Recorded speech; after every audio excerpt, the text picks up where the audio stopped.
like she was doing me a favor, not pushing me out, and she said it in front of 30 guests, at my grandmother's 80-year-old birthday dinner. A few people laughed, others nodded, like it made perfect sense. Then the waiter stepped up beside me and placed the bill in front of me. $5,980 for all 30 of them. Just me. I didn't argue. I didn't react. I lifted my glass, took a slow sip of water, and smiled like I belonged there. Then I reached into my bag and paid every single dollar. Calm, quiet, easy. Like I had done this before, but just as I started to stand, a voice from the head of the table cut clean through the room. "Just a moment, please." Everything stopped. And what happened next cost Melissa everything she had spent 24 years taking from me. Before you where you're watching from and what time it is there, I'm always curious how far these stories travel. My name is Colleen Brooks, I'm 29 years old. And this is the story of how I stopped letting my own family decide whether I belonged in my own life. Now let me take you back.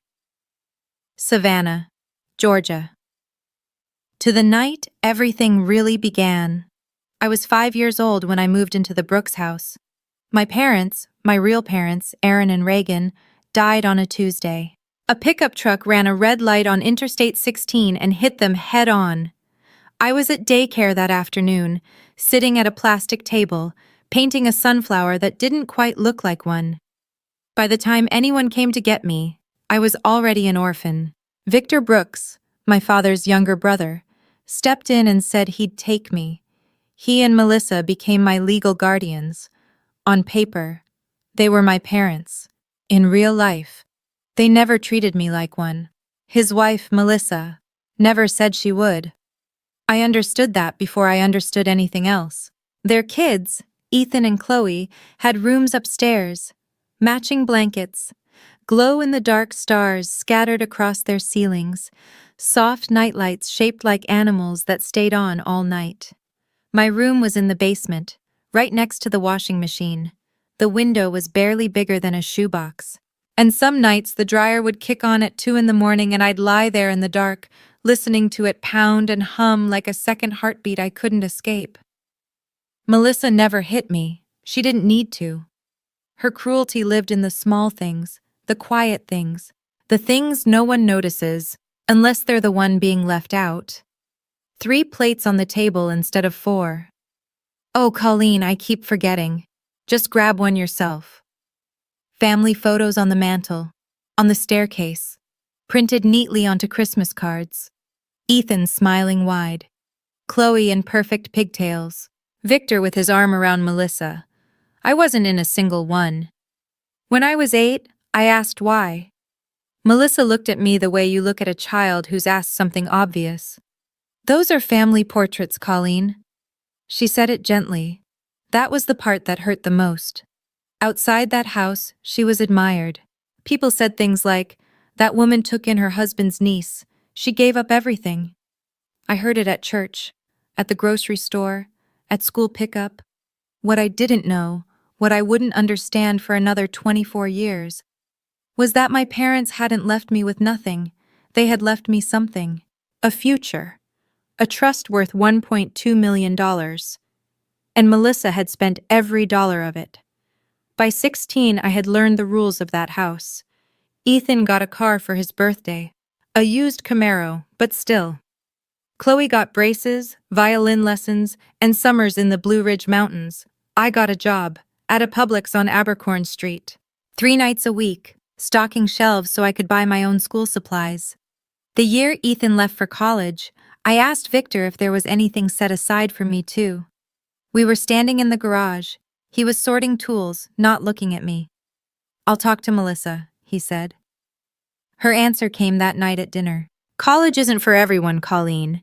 You're good with your hands." Ethan's tuition was $140,000.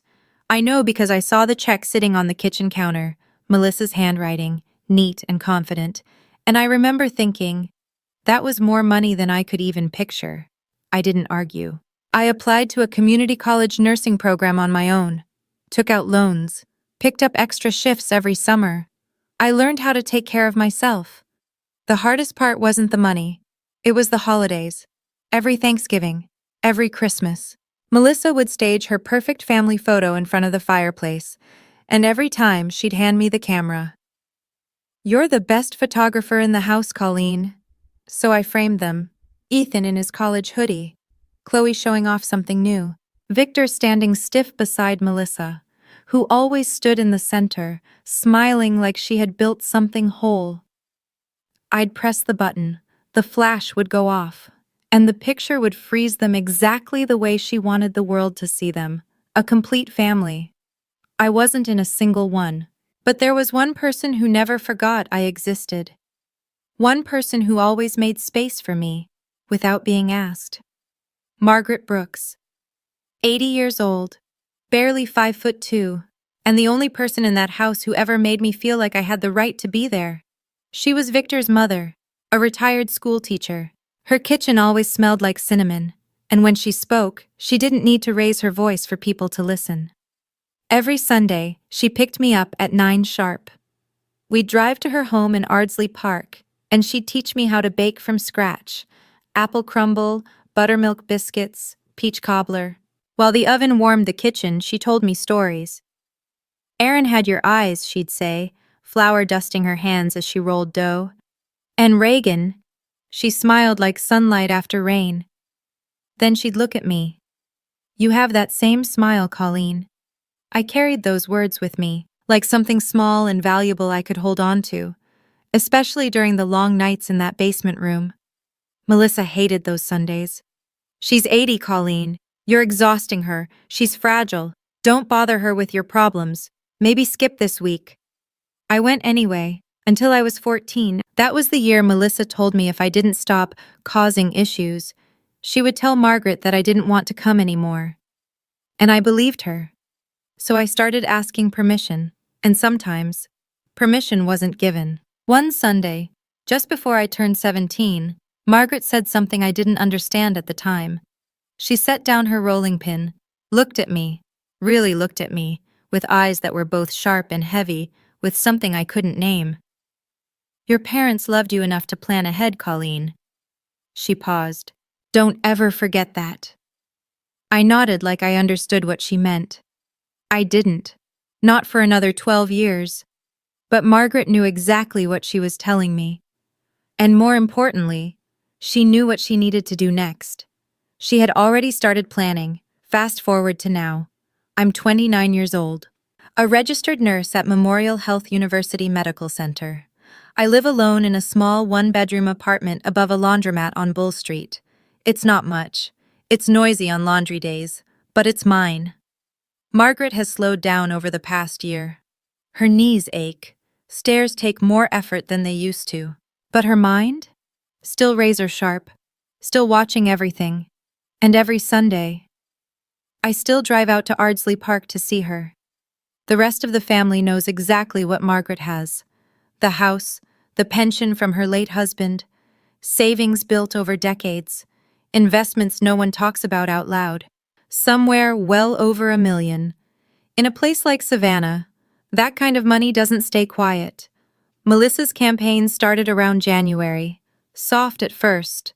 She'd stop by Margaret's house with fresh flowers from Bloom and Stem Florals, sit at the kitchen table, and casually mention how distant I'd been lately, how I didn't visit as often, how I probably only came around when it mattered. Ethan picked up the same tone at Easter brunch. "Grandma, you know Colleen's not technically family, I mean, legally." Chloe took a different route. Instagram, photos with Margaret, carefully angled, carefully filtered. Captions like, "Blood is thicker than water." She tagged everyone, except me. Then came the call. Thursday night, 2 years later, Savannah, Georgia. Victor's name lit up my phone.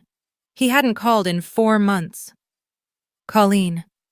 His voice sounded rehearsed, tired in a way that didn't feel natural. "About Mom's birthday dinner this Saturday. Maybe it's better if you don't come, for everyone's sake." I pulled the phone away slightly, staring up at the ceiling. "Whose sake, Victor?" A pause.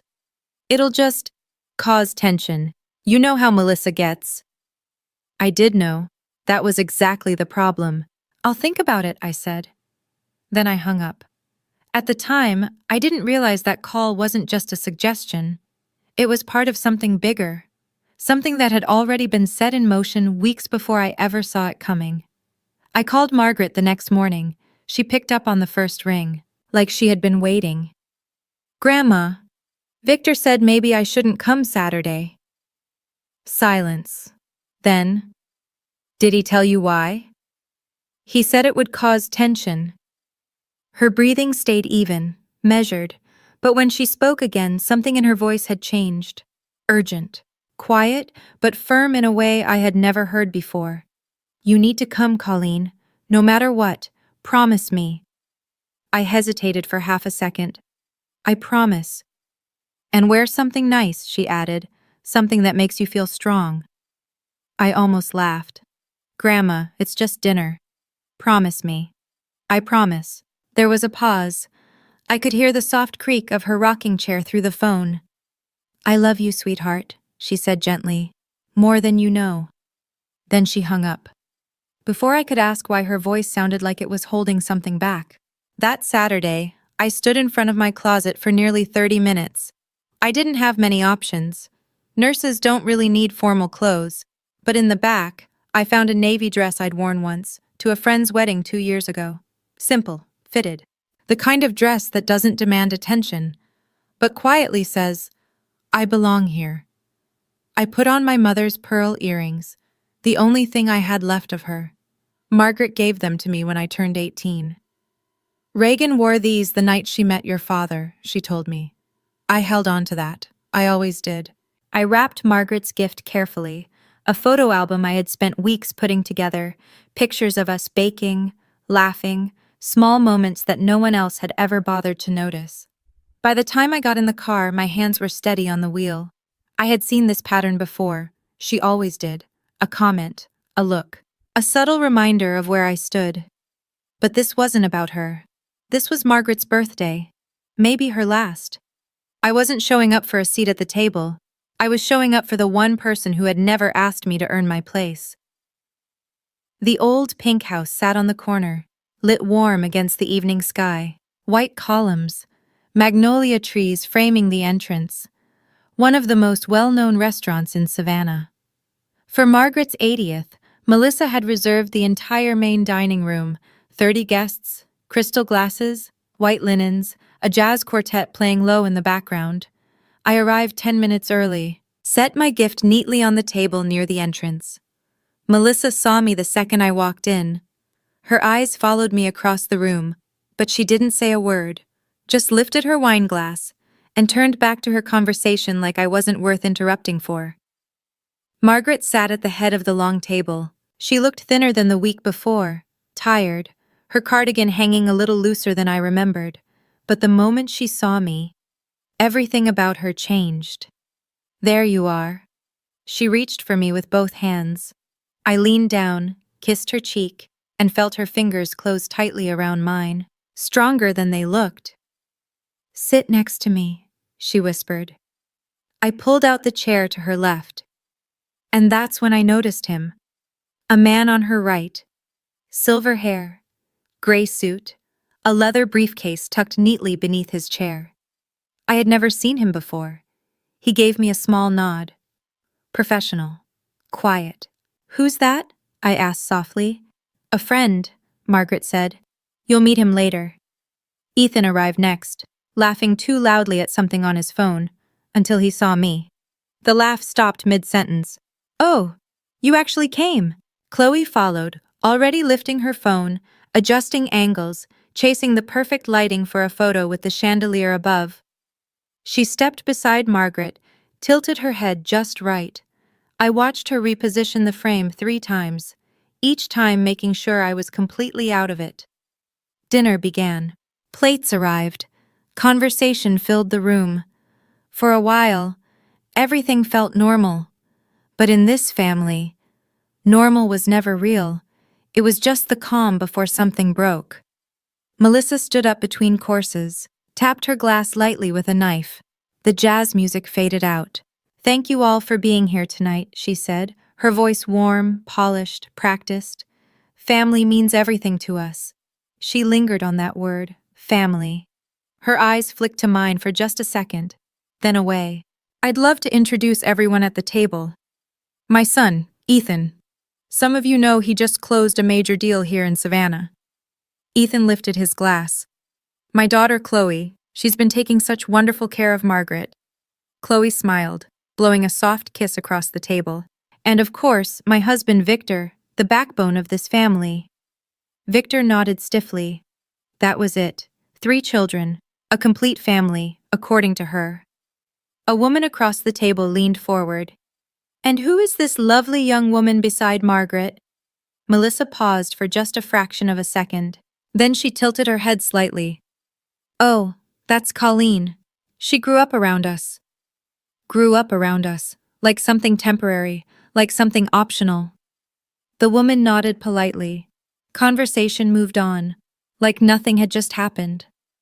Then Chloe reached across me for the bread basket. Her elbow clipped my wine glass. Red wine spilled straight down the front of my navy dress. Oh, she covered her mouth with her napkin. Sorry, white probably would have been a better choice for you. A few people let out quiet laughs. Ethan smirked into his glass, like this was just another harmless moment. I lowered my eyes to the stains spreading across my dress. Deep red, blooming slowly, like something bruised beneath the surface. I adjusted my grip on the napkin and said nothing. I picked up my napkin, pressed it gently against the fabric twice, then rested it back on my lap like nothing had happened. Under the table, Margaret's hand found mine. She squeezed once. I squeezed back. Then the main course arrived. Filet mignon, roasted asparagus, truffle mashed potatoes. The kind of meal that cost more than what I spent on groceries in a week. And right on cue. Melissa made her move. We might need to shift things around a little, she said lightly. Uncle Harold needs more space for his chair. Then her eyes landed on me. Colleen, sweetie, the bar has some lovely seats. You'd probably be more comfortable there. It wasn't a suggestion. Ethan leaned back in his chair. Yeah, he added casually. It's not like you're giving a toast. A few people at the far end of the table exchanged glances. 1 or 2 laughed. Soft, automatic, the kind of laugh people use when they don't want to get involved. No one said a word. I looked at Victor. He was staring down at his plate, like it might explain something if he focused hard enough. His fork hadn't moved. Then I looked at Margaret. Her jaw was set, her knuckles tight around her napkin, but when she met my eyes, she gave me the smallest nod, barely there. Wait, not yet. So I stood, smoothed the front of my wine-stained dress, picked up my glass. Happy birthday, Grandma, I said. My voice stayed steady. I walked away. 12 steps.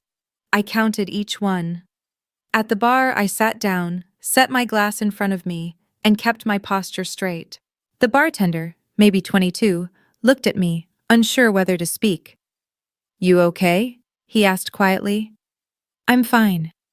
I wasn't. But I had 24 years of practice pretending I was. Have you ever been in a room full of people and felt like you didn't exist? Like the air around you didn't matter because no one noticed whether you were there or not? In the bar, I could see everything.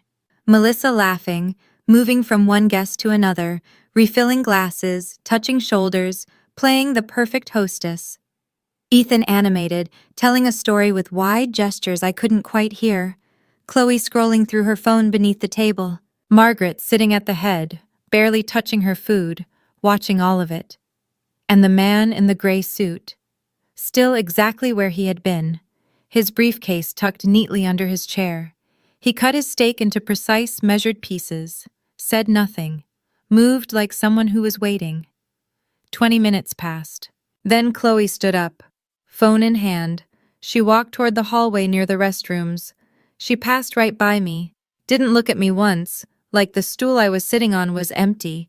She stopped a few feet away, just out of sight, but not out of hearing range. The jazz music wasn't loud enough to cover her voice. It's working, she said quietly into her phone. I stayed perfectly still. But something inside me shifted. I didn't move. She's at the bar. Mom says one more push and she'll leave for good. A pause. She listened. Then, no, Grandma doesn't suspect anything yet. Mom's got it under control. We just need her out of the way before Grandma's lawyer does anything. My fingers tightened around the edge of my glass. Lawyer. Before Grandma's lawyer does anything. Chloe laughed softly at whatever response came through, then turned and walked back toward the dining room. She didn't look at me. Not even once. I stayed still. Completely still. This wasn't random. This wasn't a bad night. This was control. This was planned. Carefully. Deliberately. They weren't just trying to humiliate me. They were trying to remove me. Before something happened, something involving Margaret and a lawyer. And suddenly, the man in the gray suit made perfect sense. Dessert arrived, a 3-tier cake, white frosting, 80 candles flickering softly. Everyone sang. From the bar, I mouthed the words. Margaret blew out the candles in 2 steady breaths. The room erupted in applause. Then she leaned toward Victor and said something I couldn't hear. Victor stood immediately, helping her up. They began walking toward the hallway. But halfway there, Margaret stopped. At the bar, she reached for my hand. Her skin felt thin, fragile, but her grip was strong. "Don't leave tonight," she whispered. Her voice barely carried. "No matter what happens, promise me." "I already promised, Grandma." "I know." She pulled me a little closer. "Your parents left you more than memories, Colleen." My chest tightened. "It's time you knew." Everything inside me dropped. "What do you mean?" Victor stepped closer. "Mom, the restroom's this way." Margaret held my gaze for 1 second longer. Then she let go, turned, and walked away beside him, her cane tapping softly against the floor. I turned back slowly. The man in the gray suit was looking at me. Not Melissa, not Ethan, me. His expression was calm, controlled, the kind of expression you see right before someone delivers something that will change everything. His briefcase rested beneath his chair. The brass clasp caught the light, and just visible at the top, the corner of a thick manila envelope, unsealed. He noticed me watching, gave the slightest nod, then calmly returned to his coffee, like nothing had happened. My heart was pounding so hard I could feel it in my throat. "Your parents left you more than memories." The words echoed louder now. My parents died when I was 5, 26, 28. They drove a 10-year-old Honda, lived in a rented 2-bedroom apartment. What could they possibly have left behind? Whatever it was, Melissa didn't want me to find out. And that told me everything I needed to know. Margaret returned to the table. Melissa immediately refilled her glass, 4th one by my count. The night should have been ending. People were glancing at their watches, chairs shifting slightly, coats beginning to move closer. But Melissa wasn't finished. She stood again, glass raised. Her cheeks flushed just enough to look emotional, but not enough to lose control. "I just want to say one more thing." She gestured across the table, drawing everyone's attention back in. "Being a mother is the hardest job in the world, and sometimes you take on burdens that aren't even yours." Soft murmurs followed. Agreement. Sympathy. She pressed a hand to her chest. "When Victor's brother passed away, we took in his daughter." A pause. No one else stepped up. We gave up vacations.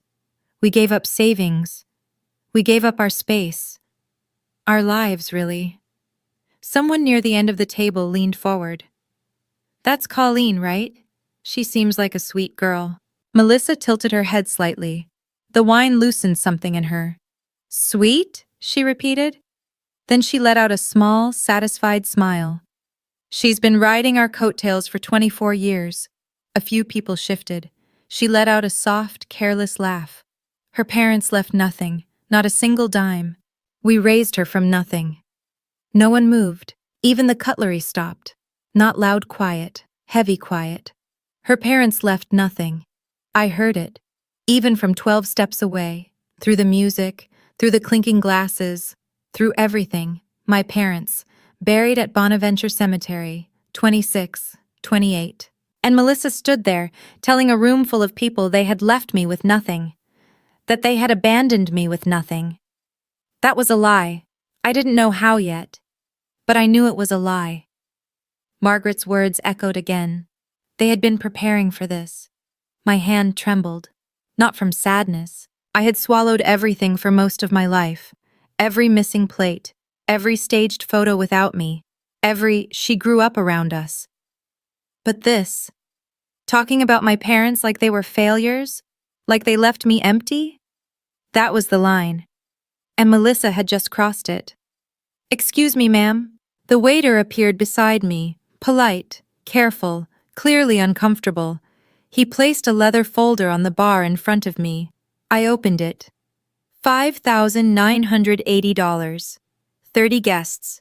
Filet mignon, Pinot Noir, imported champagne, a 3-tier cake, every single charge, under my name. "Mrs. Brooks made the reservation under your name," he said quietly. "She also provided your card for the deposit." My card. Melissa had added me as an authorized user when I was 17. For emergencies. I hadn't used it in years. Honestly, I'd forgotten it even existed. I never checked that account anymore. I assumed it had been closed. She hadn't. I looked back at the table. Ethan was watching me, smiling over the rim of his glass. Chloe had her phone angled in my direction. Recording. Melissa caught my eye, raised her glass slightly. A toast. A challenge. 30 people were watching, waiting. I opened my wallet, pulled out my own debit card, my real one, the one connected to my savings, the money I earned working shifts, stacking shelves, drawing blood, surviving back-to-back 12-hour nights. I handed it to the waiter. "Thank you," I said calmly. "You can run this." He hesitated. "Ma'am, are you sure?" "I'm sure." He took the card. I signed the receipt, left a 20% tip. From the main table, Melissa's voice drifted over. "See? She knows her place." A few laughs, quieter this time. A few people looked away. I capped the pen, set it down, started to stand. "Just a moment, please." Margaret's voice, clear, steady. And it cut through the entire room like silence breaking. Everything stopped. Every head turned. Margaret pushed back her chair. The man in the gray suit stood immediately, offering his arm. She took it, straightened. All 5'2" of her. The jazz music had stopped between songs. By accident. Or maybe not. The room held its breath. She looked around the table the way a teacher looks at a room full of students who don't yet realize they've crossed a line. Calm, controlled, certain. "Before anyone leaves," she said, "I have something to say. It is my birthday after all." Melissa's smile flickered. "Mom, it's been a long night. You should rest." "Sit down, Melissa." 3 words. No volume, no anger, just authority, the kind that doesn't need to raise its voice. Melissa sat. Margaret turned toward me. "Colleen, come back to the table, sweetheart." I didn't move right away. 24 years of learning where I didn't belong does that to you. It freezes you, even when someone is asking you to step forward. But Margaret held her hand out, and something in her eyes said, "Now." I walked back, 12 steps, the same 12 from the way out. Ethan shifted in his chair. Chloe slowly lowered her phone. Margaret waited until I stood beside her. Then she placed her hand on my arm and said, loud enough for every person in that room to hear, "You belong here more than anyone at this table." Silence. Thick, heavy, like the air itself had stopped moving. Then, the man in the gray suit reached down, pulled his briefcase onto the table, opened it, and placed a thick manila envelope beside Margaret's untouched dessert. No one laughed. No one spoke. Margaret rested one hand on the envelope, the other on her cane. "Melissa just told all of you that Colleen's parents left her with nothing." She let the words sit. Then, "I'd like to correct that. She nodded toward the man beside her. This is Daniel Reeves. He has been my attorney for 12 years. He stepped forward, adjusted his glasses. And when he spoke, his voice was precise, measured. The kind of voice that doesn't guess, it states. Aaron and Reagan Brooks established a trust fund for their daughter, Colleen Brooks, in 2001. He paused briefly. The principal amount was $1.2 million, derived from life insurance and personal savings. The room didn't gasp, but I watched faces change, slowly, piece by piece. Victor Brooks and Melissa Brooks were appointed as trustees. Understanding began to spread, not loudly, but unmistakably. $1.2 million. My parents had left me $1.2 million. Margaret's voice cut in again. That money was meant for Colleen's education, her first home, her future. Margaret's voice didn't rise, but it carried. She turned her head, slowly, deliberately, and looked straight at Melissa. Every single dollar is gone. The color drained from Melissa's face, not flushed, not embarrassed, white. The kind of white that comes right before someone lies or breaks. That's not. Her fingers tightened around the edge of the table. Mom, this isn't the place for this. Margaret didn't blink. You chose this place, Melissa. Her voice was steady, controlled. You chose to humiliate my granddaughter in this room, in front of these people. A pause. So I will correct the truth in this room, in front of these same people. Ethan pushed his chair back so fast it scraped loudly across the floor. Grandma, you're confused. You don't even know what you— I have bank records, Ethan. Margaret didn't raise her voice. She didn't need to. Sit down. He sat. Just like that. I couldn't feel my hands anymore. Daniel Reeves opened the envelope and spread a stack of documents across the white tablecloth. These are notarized bank statements from the trust account, he said evenly. They cover a period of 18 years. He didn't go line by line. He didn't need to. He summarized. Precise, clinical. $140,000 withdrawn in 2008, corresponding to tuition payments for Ethan Brooks at a private university. Ethan's jaw tightened. He stared at the paper like it might disappear if he didn't look away. $60,000, 2015, a Mercedes C-Class registered to Chloe Brooks. Chloe's phone slipped from her hand. It hit the table with a sharp crack. $240,000 between 2010 and 2018. Home renovations at 14 Birch Lane. The house I grew up in. The basement I slept in. $180,000. Luxury travel expenses.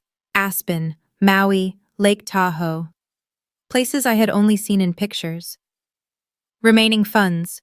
Withdrawn incrementally over 2 decades. Personal expenditures under the authorization of Melissa Brooks. 30 people stared at those pages. I watched their faces change, slowly, carefully, polite curiosity turning into something sharper, something colder. A woman near the center of the table pushed her chair back slightly, like she needed space from what she was seeing. Mrs. Patterson, Melissa's closest friend, her church group confidant. She looked at Melissa, and for the first time, there was doubt in her eyes. Chloe's voice cut through the silence. That money was for the whole family. Her voice shook. It was for all of us. Margaret lifted her hand, a thin finger pointing directly at the documents. Her name. She tapped the stack lightly. Her fund. A pause. Not yours. Victor hadn't moved. Not once. His face was as pale as the tablecloth beneath his hands, both palms pressed flat against the surface, like he was bracing for something he knew he couldn't stop. I sat there, tears sliding down my face. I didn't wipe them away. Margaret let the silence settle. 3 seconds. Long enough for the truth to sink in. Then she spoke again. I've spent 80 years watching this family. Her voice softened slightly. Watching who gives and who takes. Another pause. I've made my decision. Daniel adjusted his tie. Mrs. Margaret Brooks has formally revised her estate plan. He looked around the room. Effective immediately, Colleen Brooks is named the sole beneficiary. The room broke. Ethan shoved his chair back, knocking it sideways. You can't do that! Chloe's composure shattered. She started crying, loud, uncontrolled sobs, mascara streaking down her face. Melissa's voice cut through it like glass. She's not even your real granddaughter! Margaret turned to her, slowly, deliberately, like someone who had been waiting for that exact sentence. She is my son, Aaron's daughter. Her voice didn't shake. She is more Brooks than you will ever be, Melissa. Ethan pointed at me, his voice rising. This is manipulation. She's been working on you for years. Margaret didn't raise her voice. The only person who has manipulated anyone in this family. She lifted her cane, pointed it directly at Melissa. Is sitting right there. The tip trembled slightly, but her aim didn't. Victor still hadn't spoken. He sat there staring at the candles on the cake, looking like a man watching everything he built collapse in real time. I opened my mouth, closed it, then tried again. I didn't ask for any of this, I said quietly. My voice held, barely. I just wanted to have dinner with my grandmother. Margaret reached into her cardigan pocket, pulled out a photograph, worn, creased from years of being held. She lifted it. A young man, dark hair, smiling, holding a little girl in a yellow dress. My son asked me to look after you, she said. I'm keeping my promise. I took the photo, my father's face, my face, together. For the first time in years, something inside me felt anchored. But it wasn't over. Melissa shoved her chair back. It slammed against the wall hard enough to make the bartender flinch. This dinner is over. She grabbed her purse, turning sharply toward Margaret. You're not thinking clearly. We'll have this thrown out by Monday. Daniel reached into his briefcase again. Calm, unrushed. He placed another document on the table. Mrs. Brooks was evaluated 4 weeks ago by Dr. Emily Carter, board-certified geriatric psychiatrist in Atlanta. A pause. Full cognitive assessment. He looked directly at Melissa. She is of sound mind. The report has been notarized and filed. Melissa's mouth opened, closed, opened again. Nothing came out. Then she turned to me. Whatever mask she had been wearing for years was gone. You did this. Her voice was raw now, sharp, bitter. You turned her against her own family. I looked at her, across the table, wine still staining my dress, tears still on my face. My fingers tightened slightly, but when I spoke, my voice was steady. I've been sitting at the bar for 2 hours, Melissa. A pause. When exactly did I have time to do that? Something shifted in the room. Not laughter, not shock. Something quieter. A release. A few people looked down. One man rubbed the back of his neck, uncomfortable. Mrs. Patterson stood up, walked over to Melissa, leaned in close, her voice low, but it carried. Melissa, is this true? About the trust fund? Melissa didn't answer. She grabbed Victor's arm. We're leaving. Now. Victor didn't move. Victor. He looked at her, and for the first time all night, something changed in his expression, something long buried. No, he said. Not yet. Melissa shifted again, like a storm changing direction mid-air. The anger vanished. Her shoulders dropped. Her lips trembled. Tears filled her eyes, and when she spoke, her voice cracked into something fragile. I gave up everything for that girl. She pressed her hand against her chest, like she could still sell the story if she believed it hard enough. 24 years, my youth, my energy, my savings, and this is how I'm repaid? Ethan stepped in immediately, wrapping an arm around her shoulders. It's okay, Mom. We'll fight this. Melissa turned to the room, her eyes shining, voice trembling in just the right places. She's turned an old woman against her own children. This is elder abuse. You're all witnesses. And I watched it happen. The shift. Subtle but real. A few people leaned back. One man at the far end frowned slightly. At me. Melissa's tears were convincing. They always had been. In Savannah, she had perfected that role. The suffering mother. And people knew how to respond to that script. It was working. Then Daniel Reeves placed another document on the table, thicker, clipped together. He turned it so the entire table could see.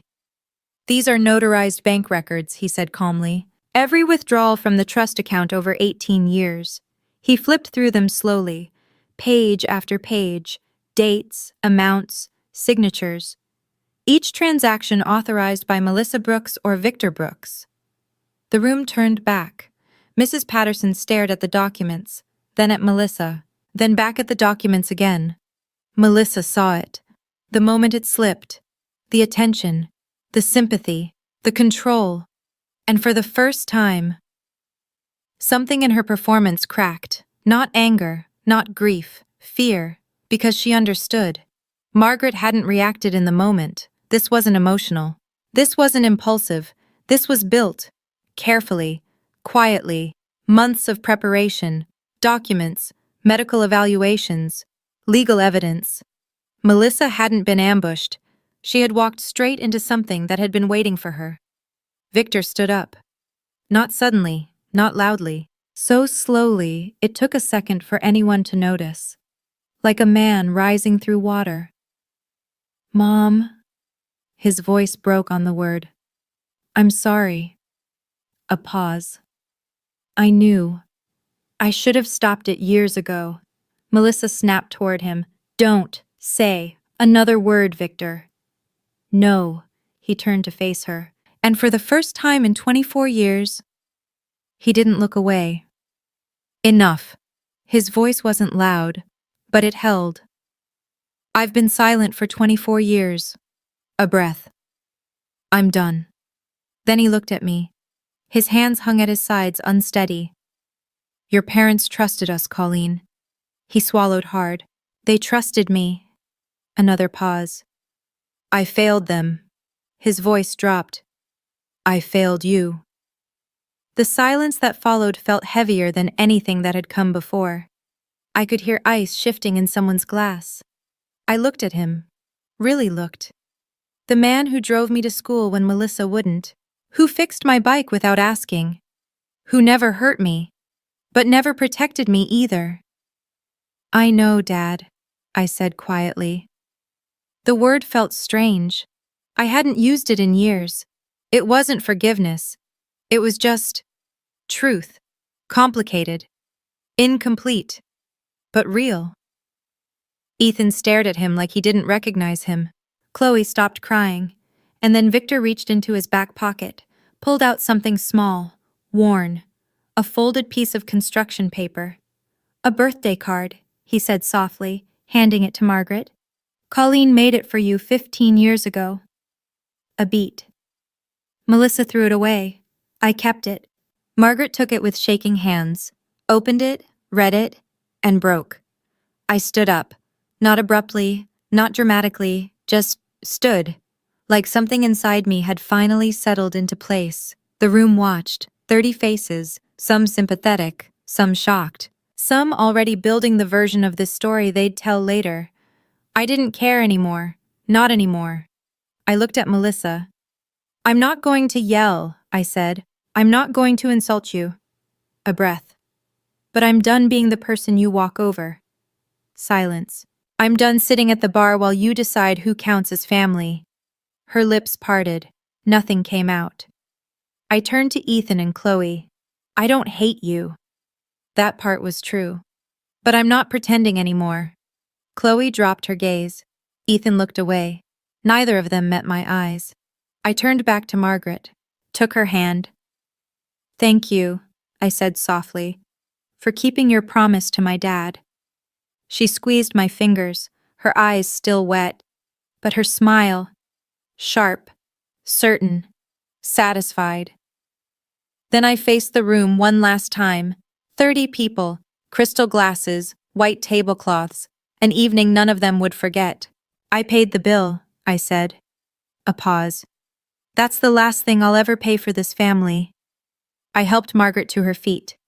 Daniel gathered the documents, closing his briefcase with quiet precision. We walked toward the door. Behind us, Melissa's voice followed, sharp again. "You'll be hearing from our lawyer."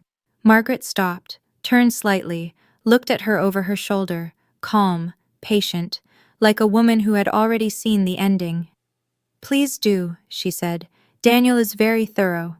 And then we walked out, into the March night, cold, clean, sharp enough to breathe. The real fight had just begun. 2 weeks later, Melissa made her move. The Facebook post went up on a Tuesday afternoon. 12 paragraphs. Carefully written, carefully emotional. She painted herself as the devoted mother, the one who sacrificed everything, and me, the ungrateful girl who manipulated an elderly woman. She used the phrase elder abuse 3 times. In a city where everyone knows everyone. It spread fast. By the next morning, over 200 shares. People I had known my entire life started looking at me differently. A nurse at work leaned in during a break. "Is it true about your grandmother?" A neighbor crossed the street to avoid me. Then came the legal attack. Ethan hired the most expensive attorney in the county, Michael Carter, and filed to challenge Margaret's will. Undue influence. They claimed I had isolated her, manipulated her, forced her to change everything. The irony was almost suffocating.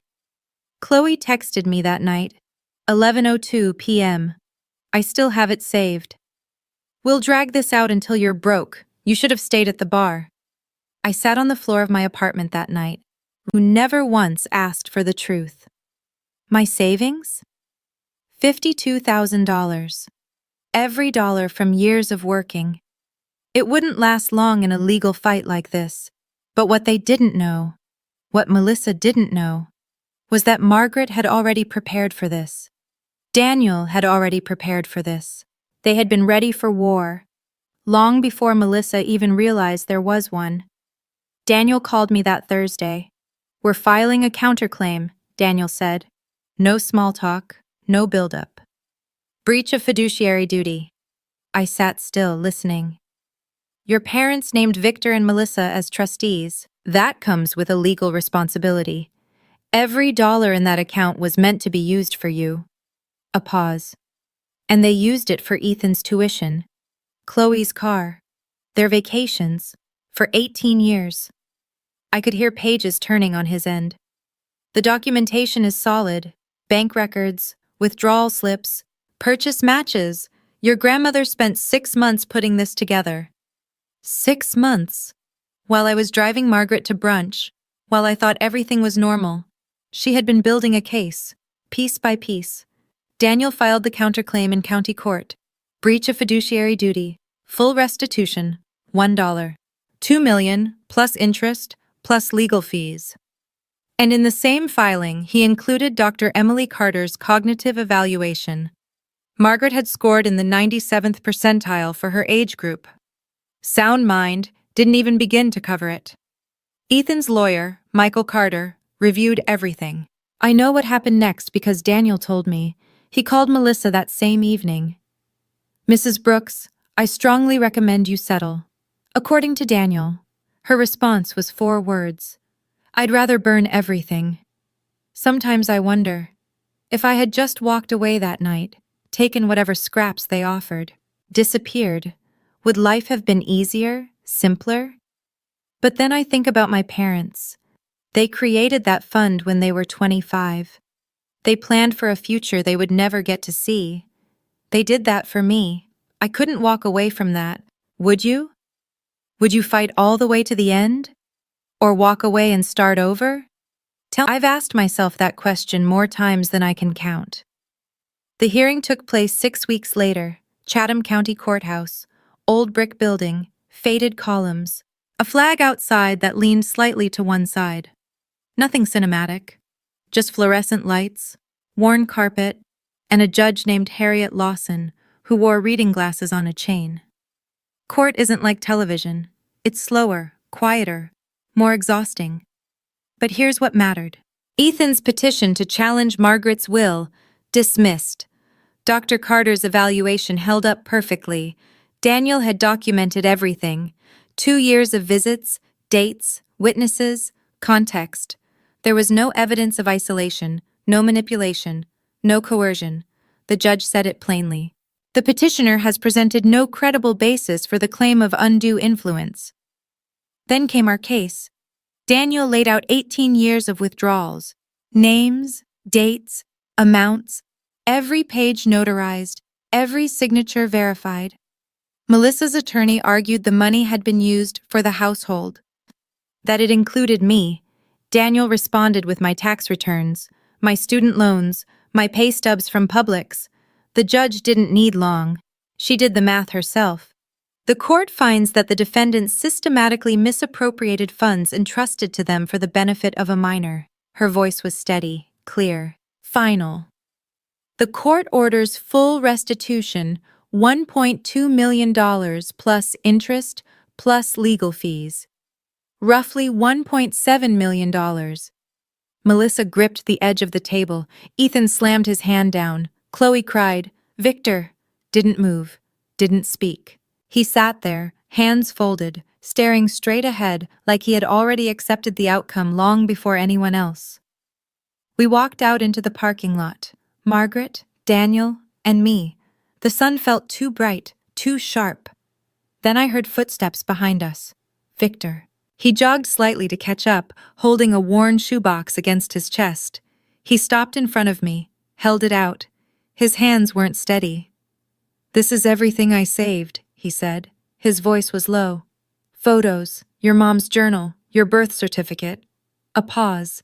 Melissa wanted to throw it all away after the funeral. I hid it, in the garage, behind the paint cans.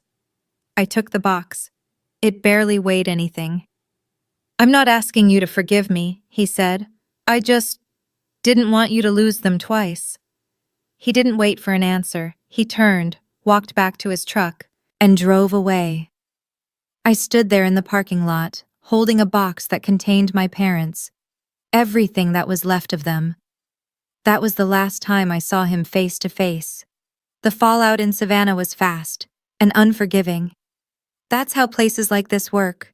The truth doesn't stay quiet. Melissa's Facebook post, the one that had spread so quickly, people started reading it again, differently. The comment section shifted. Mrs. Patterson called her that Sunday. "I think you should find another church group, Melissa." Bloom and Stem Florals, her shop, lost nearly a third of its customers within a month. In a town like that, a court ruling doesn't fade, it marks you. Ethan's real estate firm let him go. They didn't say it was because of the case, but the message was clear. If you can't manage your own family's finances, how can clients trust you with theirs? Chloe lost her only source of income, Melissa. She ended up applying at a grocery store off Abercorn Street, the same kind of job I had worked at 16. Some things don't need to be forced to come full circle, even after the ruling. Melissa's version of the story didn't disappear completely. There were still people who believed her, still people who called me the gold digger, the manipulative girl, the one who took advantage of an old woman. Then Nora stepped in. Nora Whitaker, my best friend since 10th grade, now a reporter at the Savannah Morning News. She didn't write anything dramatic, no opinions, no spin, just facts, court documents, bank records, a clear timeline, the truth. It ran on the front page that Wednesday, and in a town where people still read the paper. That mattered. The conversation changed. This time, people had proof. What surprised me wasn't the public support. It was the private messages. Letters started arriving at my apartment, handwritten, some from people I had never met, many from adopted kids, grown now, telling stories that sounded exactly like mine, different rules, different expectations, being told to feel grateful for things that should have been basic. One letter stayed with me. "I spent my whole life being told I was lucky to be taken in. Your story made me realize that was their word, not mine." I read that one twice, then a third time, because I understood exactly what she meant. Buried in that stack was another envelope I didn't expect, from a law office in Atlanta, A man named Gerald Hayward, my parents' attorney. I attempted to contact you when you turned 18 regarding the trust. My letters were returned. I believe they were intercepted. I'm sorry I couldn't reach you sooner. Intercepted. Melissa had blocked even that. Even the last thread that could have led me back to the truth. The Sunday after Nora's article ran, I drove to Margaret's house. She was already on the porch, rocking chair moving in that slow, steady rhythm I'd known since I was 5. 2 cups of tea sat on the table beside her. She always set out 2, always. I sat down next to her. For a while we didn't say anything. The dogwood trees were in bloom, white and pink, delicate looking, but strong enough to survive anything a Georgia spring could throw at them. How long did you know? I finally asked. Margaret wrapped both hands around her cup. 2 years. That was in early 2024. A quiet breath. I found a bank statement in Victor's desk. I was looking for a pen. The account had your name on it. She looked at me. The balance was $43. She took a small sip. I spent 6 months verifying everything. I called Gerald. I spoke to the bank. Then I found Daniel. A pause. I waited. For what? I asked. For the right moment. She glanced out at the yard. Melissa chose the restaurant. A faint smile. I just used her stage. I stared at the dogwood swaying gently in the breeze. Why didn't you tell me sooner? Because if I told you too early, she said calmly, Melissa would have found a way to explain it. A beat. She's very good at that.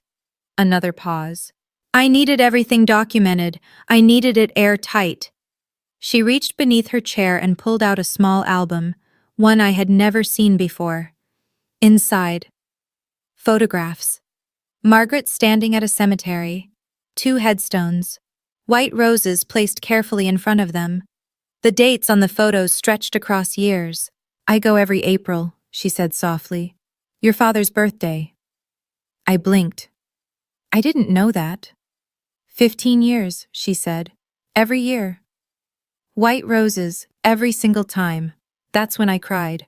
Not like I had at the restaurant. Those tears had been sharp, angry. This was different. This was what it feels like when someone proves to you that love doesn't disappear. It doesn't expire. Your father would be proud of you, Margaret said. I looked at her. Not because of the money. A small smile. Because you stayed kind. 6 months later, I stood inside the Savannah Public Library, the same place Margaret used to bring me for story hour when I was 7, and I watched her cut a ribbon. Behind her, a banner stretched across the wall, the Aaron and Reagan Brooks Scholarship Fund. It was a Tuesday morning. About 40 people showed up. Teachers, nurses from the hospital, a few foster families. Daniel stood near the back, arms crossed, watching quietly. I had used the restitution money, the original $1.2 million, to fund it. Daniel helped structure everything as a nonprofit. The purpose was simple: support, tuition, books, housing, for foster kids and adopted children in the county. Everything they needed to build a life that didn't depend on someone else's permission. Margaret asked me to say a few words. I'm a nurse, not a speaker, but I tried. My parents created a trust when they were 25, I said. They were planning for a future. They didn't know they wouldn't be there to see. I looked out at the room, faces watching, listening. I'm using that money the way I believe they intended, to help kids like me. A pause. Being adopted doesn't make you less. Being different doesn't make you a burden. And if anyone ever tells you that your worth comes from being chosen, I took a breath. Remember, you mattered before anyone chose you. You mattered the day you were born. Margaret started clapping first, then the rest of the room followed. Afterward, we served cake. Her recipe, apple crumble, the kind where the cinnamon hits you before you even reach the door. That moment, that day. It wasn't revenge. Revenge is loud, messy, and it leaves you empty. This was something else. This was legacy. Melissa found me 3 weeks later. I had just finished a 12-hour shift, still in scrubs, hair tied back, exhausted. She was waiting in the parking lot, leaning against a car I didn't recognize. Not the Lexus anymore, something older, smaller. She looked different. Her roots had grown out, her nails were bare. The version of her that had always been so put together was gone. "Colleen," I stopped, keys still in my hand. "I know I wasn't perfect." Her voice was quieter than I had ever heard it. "But I raised you. I fed you. I gave you a roof. That has to count for something." The parking lot was still, just the hum of the highway in the distance. I took a slow breath. "It does count," I said, "and I am grateful for that." I met her eyes. "But gratitude doesn't mean I owe you my inheritance." A pause. "My dignity." Another breath. "Or my silence." Her chin trembled. "Can we start over?" For a second I just looked at her, really looked. At the woman who forgot to set my plate at dinner, who introduced me as someone who grew up around them, who stood in front of 30 people and rewrote my parents' story and called it sacrifice. I let the silence sit between us. Then I shook my head. "No." My voice wasn't loud, but it didn't waver. "We can't start over." A breath.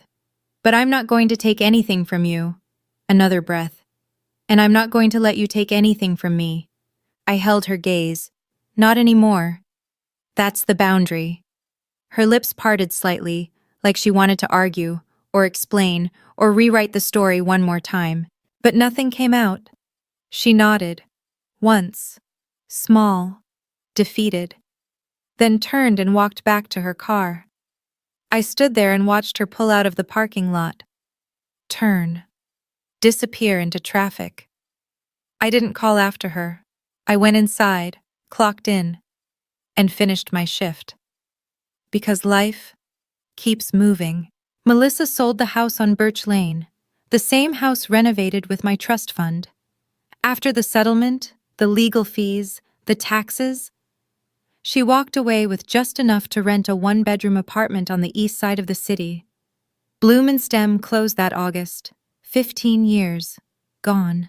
The sign stayed in the window for weeks before someone finally took it down. Ethan left Savannah.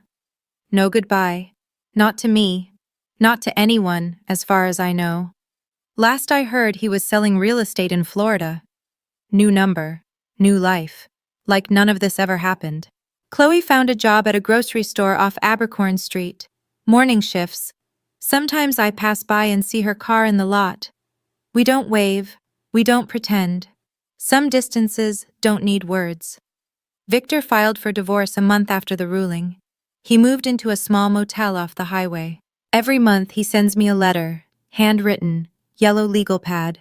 He never asks for forgiveness. He writes about therapy, about the things he should have said 20 years ago, about learning to sit with guilt instead of hiding from it. I read every one. I keep them in a drawer beside my bed. I haven't written back. I don't know if I ever will. But I don't throw them away. And somehow, that feels like something. Maybe one day it will feel like enough. Margaret is still here, still sharp, still baking apple crumble every Sunday. The difference is, now I drive to her house, pull into the driveway and walk up to the door, without checking my phone first, without waiting for permission. Because I don't need permission anymore, I never did. I'm not telling you this story to show you how things ended. I'm telling you because for 24 years, I believed that belonging was something other people could give me, or take away. That if I was quiet enough, grateful enough, small enough, one day Melissa would look at me and finally see a daughter. She never did. And that was never my failure. It was hers. If you're in a place like I was, where someone uses the word family like a leash, where gratitude is just another form of control, I want you to hear this. You are not hard to love, you are not too much, and you are never the problem. When someone makes you feel like your place has to be earned, questioned, or constantly proven, that's not family. That's control. For years, I thought endurance was strength, that staying quiet meant I was being kind. But silence only protects the person who's hurting you. Real strength is knowing when to stop shrinking. Real strength is choosing yourself, without apology. You don't need permission to exist fully in your own life. You don't need approval to take up space at your own table. And the moment you understand that, everything changes. Not because they change, but because you finally do. If this story stayed with you, even just a little, take a moment to support it. Hit the like button so more people who feel the same way can find it. And I really want to hear from you. Where are you watching from? And what would you have done if you were in my place? I read every single one. If you know someone who needs this reminder that they are enough, just as they are, share this with them. It might mean more than you think.